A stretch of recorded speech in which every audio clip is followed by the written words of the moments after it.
coined my own definition of success in 1934 when I was teaching at a high school in South Bend, Indiana, being a little bit disappointed and delusioned perhaps by the way parents of the youngsters in my English classes expected their youngsters to get an A or B. They thought a C was all right for the neighbor's children because the neighbor's children are all average.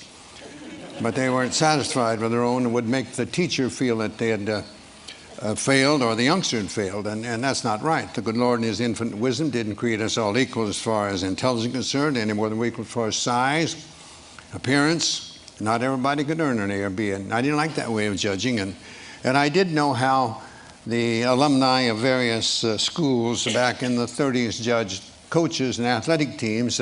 If you won them all, you were considered to be reasonably successful. Not completely, because I found out we had a number of years at UCLA where we didn't lose a game, but it seemed that we didn't win each individual game by the margin that some of our alumni had predicted, and quite frequently I really felt that they had backed up their predictions in a more materialistic manner. But I was true back in the 30s, so I understood that. But I didn't like it. I didn't agree with it, and I wanted to come up with something that I hope could make me a better teacher and give the youngsters under my supervision, whether it be in athletics or in the English classroom, something to which to aspire other than just a higher mark in the classroom or more points in some athletic contest. And I thought about that for quite a spell, and I wanted to come up with my own definition. I thought that might help. And I knew how Mr. Webster defined it as the accumulation of material possessions or the attainment of a position of power or prestige or something of that sort, worthy accomplishments perhaps, but in my opinion, not necessarily indicative of success. So I wanted to come up with something of my own.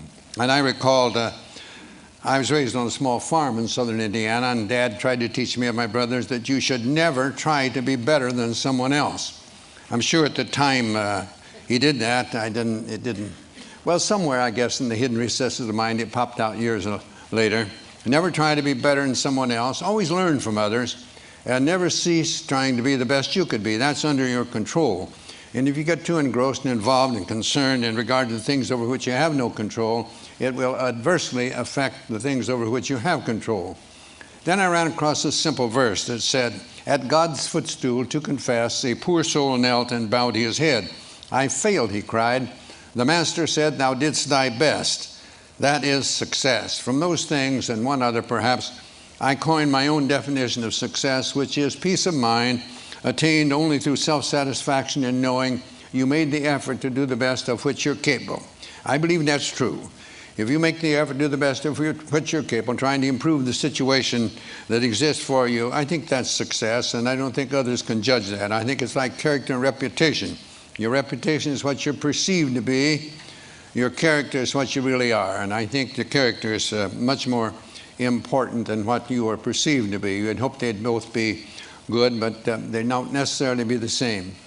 Well, that was my idea of what I was going to try to get across to the youngsters. I ran across other things. I love to teach, and it was mentioned by the previous speaker that I enjoy poetry, and I dabble in it a bit and love it. And there are some things that help me, I think, be better than I would have been. I know I'm not what I ought to be and not what I should be, but I think I'm better than I would have been if I hadn't run across certain things. And one was just a little verse that said, no written word, no spoken plea can teach our youth what they should be, nor all the books on all the shelves. It's what the teachers are themselves. That made an impression on me in the 1930s, and I tried to use that more or less in my teaching, whether it be in sports or whether it be in the English classroom.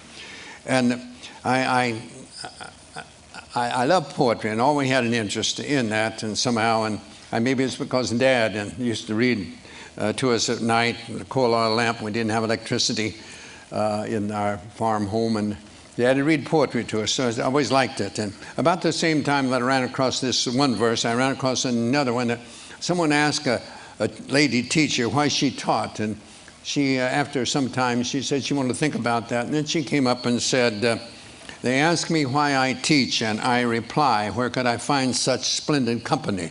There sits a statesman, strong, unbiased, wise, another later Webster, silver-tongued. A doctor sits beside him whose quick, steady hand may mend a bone or stem the lifeblood's flow.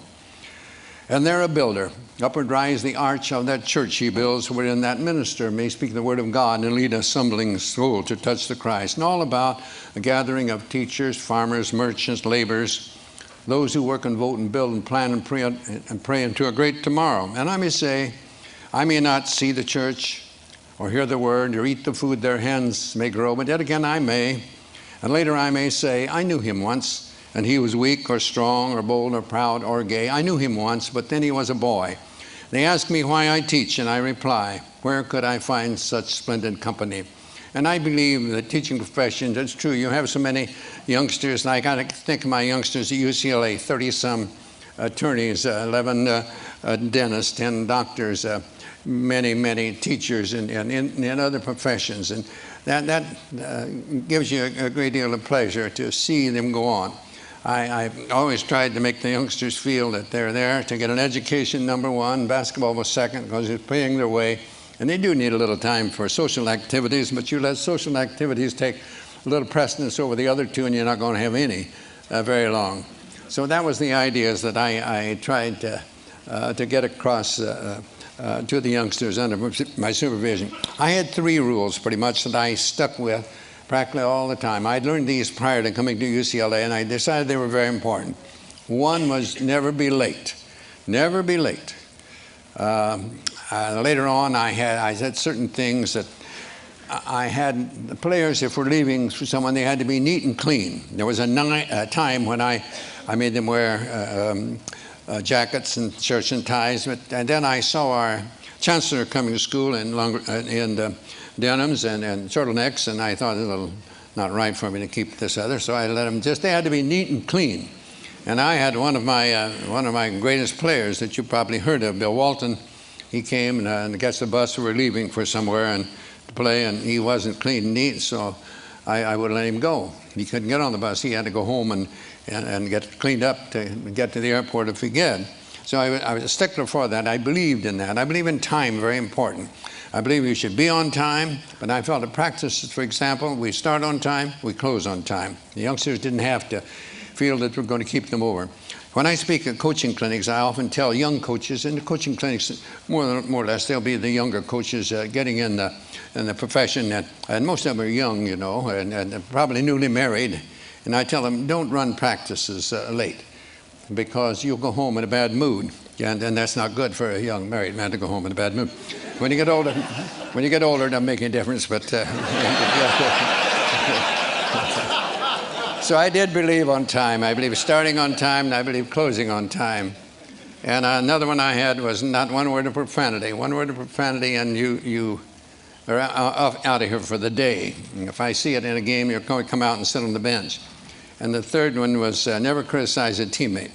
I didn't want that. I used to tell them I was paid to do that. That's my job. I'm paid to do it. Pitifully poor, but I am paid to do it. Not like the coaches today, for gracious sakes, no. It's a little different than it was in my day. But those are the 3 things that I stuck with pretty closely all the time. And those actually came from my dad, and that's what he tried to teach me and my brothers at one time. I came up with a pyramid eventually that we don't have the time to go on that, but that to help me, I think, become a better teacher. And this is something like this, and I had blocks in the pyramid, and the cornerstones being industrious and enthusiasm, working hard and enjoying what you're doing, coming up to the apex, according to my definition of success, and right at the top, faith and patience. And I say to you, in whatever you're doing, you must be patient. You have to have patience. We want things to happen to us. We talk about our youth being impatient a lot, and they are. They want to change everything. They think all change is progress, and we get a little older, we sort of let things go, and we forget that there is no progress without change.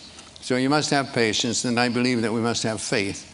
I believe that we must believe, really believe, not just give a word service, believe that things will work out as they should, providing we do what we should.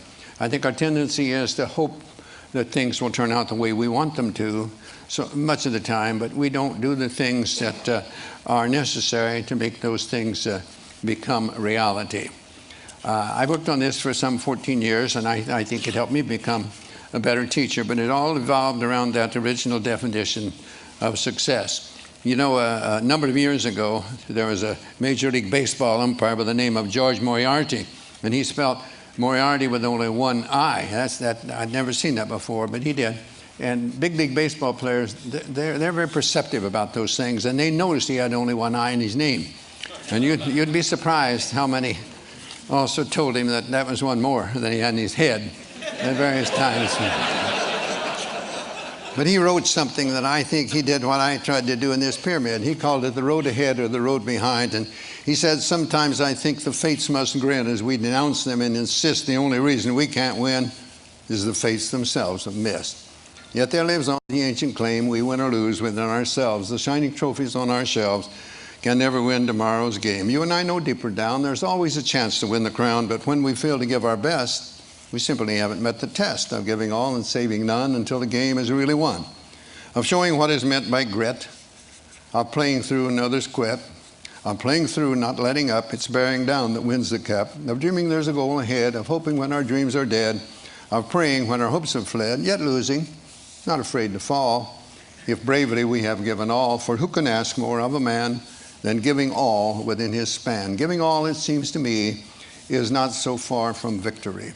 And so the fates are seldom wrong, no matter how they twist and wind. It's you and I who make our fates. We open up or close the gates on the road ahead or the road behind. Reminds me of another set of threes that my dad tried to get across to us. Don't whine, don't complain, don't make excuses. You get out there and whatever you're doing, do it the best of your ability. And no one can do more than that. I tried to get across too that my pundits will tell you, never heard me mention winning. Never mention winning. My idea is that you can lose when you outscore somebody in a game, and you can win when you're outscored. I've felt that way on certain occasions at various times. And I just wanted to be able to hold their head up after a game. I used to say that when a game is over and you see somebody that didn't know the outcome, I hope they couldn't tell by your actions whether you outscored an opponent or the opponent outscored you. And that's what really matters. If you make your effort to do the best you can regularly, the results will be about what they should be. Not necessarily what you would want them to be, but they'll be about what they should. And only you will know whether you can do that. And that's what I wanted from them more than anything else. And as time went by and I learned more about other things, I think it worked a little better as far as the results. But I wanted the score of a game to be the byproduct of these other things and not the end itself. I believe it was one great philosopher said, Cervantes. Cervantes said, the journey is better than the end. And I like that. I think that is. It's getting there. Sometimes when you get there, there's almost a letdown. But it's getting there that's the fun. I like to, as a basketball coach at UCLA, I liked our practices to be the journey. And the game would be the end result. And I'd like to go up and sit in the stands and watch the players play and see whether I'd done a decent job during the week. And there again, it's getting the players to get that self-satisfaction, knowing that they've made the effort to do the best of which they are capable. Sometimes I'm asked who was the best player I had over the best teams. I can never answer that.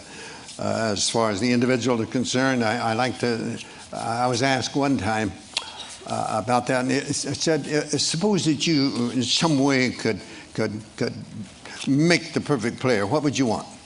And I said, well, I'd want one that knew why he was at UCLA and to get an education, he was a good student, really knew why he was there in the first place. But I want one that could play too. I'd want one to realize that defense usually wins championships and to work hard on defense. But I'd want one to play offense too. I want him to be unselfish and look for the pass first and not shoot all the time. And I'd want one that could pass and would pass. I've had some that could and wouldn't, and I've had some that would and could. You couldn't. So I wanted that, and I wanted him to be able to shoot from the outside. And I wanted to be able to be good inside too.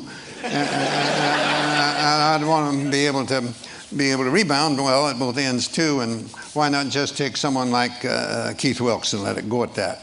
He had the qualifications, and not the only one, but he was one that I used in that particular category because I think he made the effort to become the best. There's a couple. I mentioned in my book, They Call Me Coach, that two players that gave me great satisfaction. It came as close as I think anyone I ever had to reach their full potential. One was Conrad Burke, and one was Doug McIntosh. When I saw them as freshmen on our freshman team, we didn't have freshmen, couldn't play varsity when I taught, and I thought, oh gracious, if these two players, either one of them, they're different years, but I thought about each one of them at the time he was there. Oh, if he ever makes the varsity, our varsity must be pretty miserable if he's good enough to make it. And you know, one of them was a starting player for a season and a half, and the other was his next year. He played 32 minutes in a national championship game, did a tremendous for us. And the next year he was a starting player on a national championship team. And here I thought he'd never play a minute when it was. So those are the things that give you a great joy and great satisfaction to see one. Neither one of those youngsters could shoot very well, but they had outstanding shooting percentages because they didn't force it. And neither one could jump very well, but they kept good position, and so they did well rebounding. They remembered that every shot is taken, they assumed it'd be missed. I've had too many that stand around and wait to see if it's missed. Then they go, it's too late. Somebody else is in there ahead of them. They weren't very quick, but they played good position, kept in good balance. And so they played pretty good defense for us. So they had qualities that they came close to, as close to reaching possibly their full potential as any players I ever had. So I consider them as to be as successful as a Louis Alcindor or a Bill Walton or in many of the others that we had. There were some outstanding players. Have I rambled enough? I was heard that when he makes his appearance, I was supposed to shut up.